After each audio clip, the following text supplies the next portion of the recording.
but could raw milk be even better for you?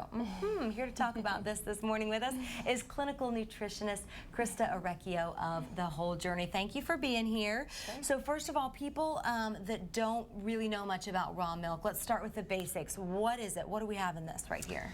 Okay, raw milk is a completely different food than pasteurized milk than what we're used to. It's just raw. It hasn't been heated, it hasn't been pasteurized, and it's basically in its natural state. So it's full of all good enzymes and the good bacteria that we need to repopulate our digestive system.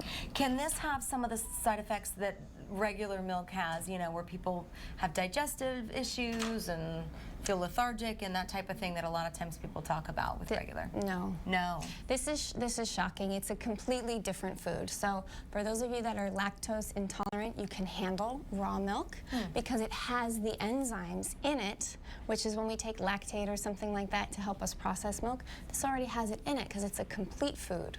Whereas pasteurized milk is a broken food, and your body has to pull from enzymes that you likely don't have in order to process it. Interesting. So what are some of the positive effects of drinking raw milk? I use raw milk for kids who have asthma. It can help clear up asthma. It's amazing to rebuild your immune system. Whereas regular milk makes it worse and makes the kids more mucousy. So this is really such a completely different food. Food is medicine. I use it in all of my prenatal protocols because of the protein that it has in it. It's all 8 essential amino acids, and amazing. The saturated fat is such a complete saturated fat profile that it helps to balance our hormones. And it's been proven to help offset your risk of colon cancer because of how good it is for the GI tract. Goodness, why aren't we all drinking this all the time? I know. We don't know about it. Is it more expensive? It is more expensive, yeah. And I would say to use it medicinally. It's not something that you have to drink all the time. Okay. But feeling run down, or if you're pregnant, or if your kids are starting to get sick, use it in your smoothies and your cereal and coffee and tea. Added. And you were just telling me there's only 2 dairies that can make it. The regulations are pretty strict on this. Yeah, there's a lot of under the radar stuff. So there's 1,750 dairies in California. Only 2 are raw. So there's a lot of controversy whether we should consume raw milk or not, and I can really only recommend organic pastures. They're up in Northern California. I know their cows are only fed grass from their entire life. That's really important. And they test the microbial count of their cows twice a week. So that's important in raw milk because you want all the good bugs, but obviously we don't want any of the bad bugs. Excellent. So talk about just some easy ways that we can kind of work this into our diet. You mentioned the smoothies, which I'm assuming this is right here. Have you ever tried raw milk? Because we can try a raw milk smoothie. You want me to try here? Yes. Okay. This is a raw milk smoothie. Raul has wine Wednesdays. I have smoothie Thursdays.